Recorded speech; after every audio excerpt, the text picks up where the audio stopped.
Questions, trying to find out what else we know about this statement, what prompted this statement, why this afternoon.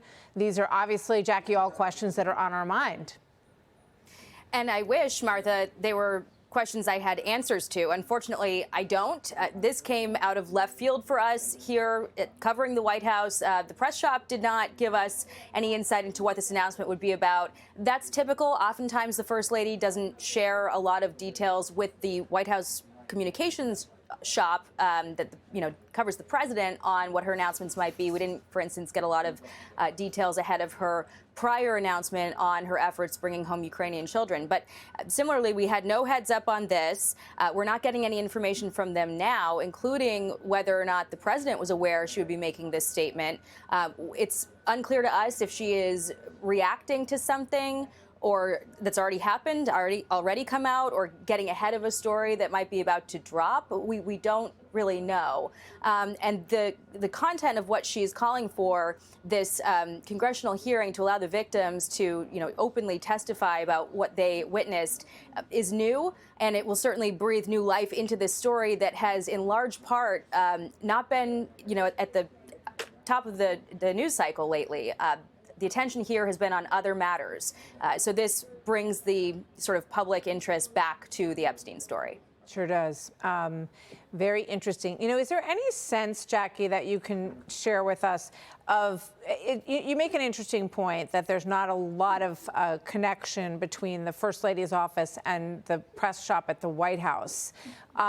Do we have any sense of who she may have, collaborated with on this statement, whether or not an attorney is someone who would oversee exactly the wording of this statement? Any insight as to who might be involved besides, or maybe she just wrote the statement completely on her own and decided to present it as we just saw?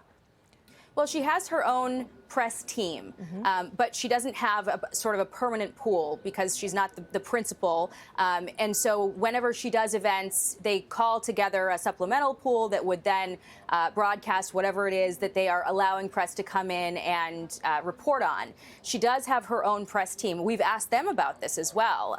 They did not have anything to add. They said they were going to let her comments stand on their own. So unclear, who had a hand in crafting this exact statement or what her motivation was for bringing it to everybody. But they did, allow or alert the press shop for the White House that this would be happening. Obviously, a lot of interest from us, just still not a lot of answers on why now.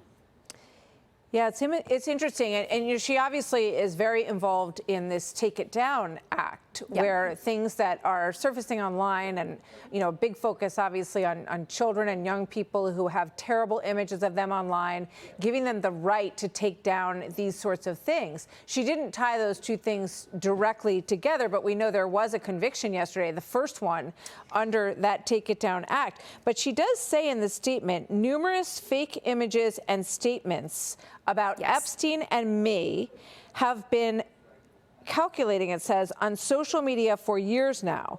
Be cautious about what you believe. His images and stories are completely false, she says, Jacqui. Yeah, that line stood out to me as well, sort of flagging that the information that might have been circulating, especially, I presume, on social media, could be doctored. She's saying it's not legitimate and that people should be cautious. She also flagged that she was able to, through her attorneys, get retractions from some big outlets like HarperCollins UK, the Daily Beast, and I believe James Carville was the third. But she sort of phrased that in the past tense as though that's already happened. So it's unclear what's still out there that needs to be addressed, or if there's something forthcoming that we're just not aware of yet. But I can tell you, the reporters around here, we're all looking around at each other like, what was this about? What is this related to? Did we miss something? The answer is no, we don't have anything on it, and no one that we're asking seems to. So more to come in terms of figuring out where to place this, but she does want to see Congress act for sure. For sure, and she obviously feels very strongly about this timeline and any suggestion that had been out there that Epstein introduced her, which she has shot down many, many times. And she laid out the timeline today as well. She said, that she met My husband and I met by chance at a New York City party in 1998. She said she never crossed paths with Epstein in any way, except that they were at an event in 2000 where she first, met him, I guess, casually at a party, as people do. Sounds like the gist of it.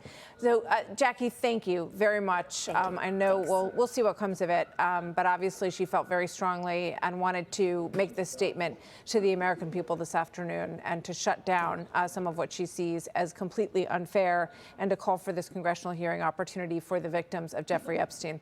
Jacqui, thank you very much. Jacqui Heinrich. Be sure to like and subscribe for all the Fox News latest on YouTube and catch full shows streaming now on Fox One.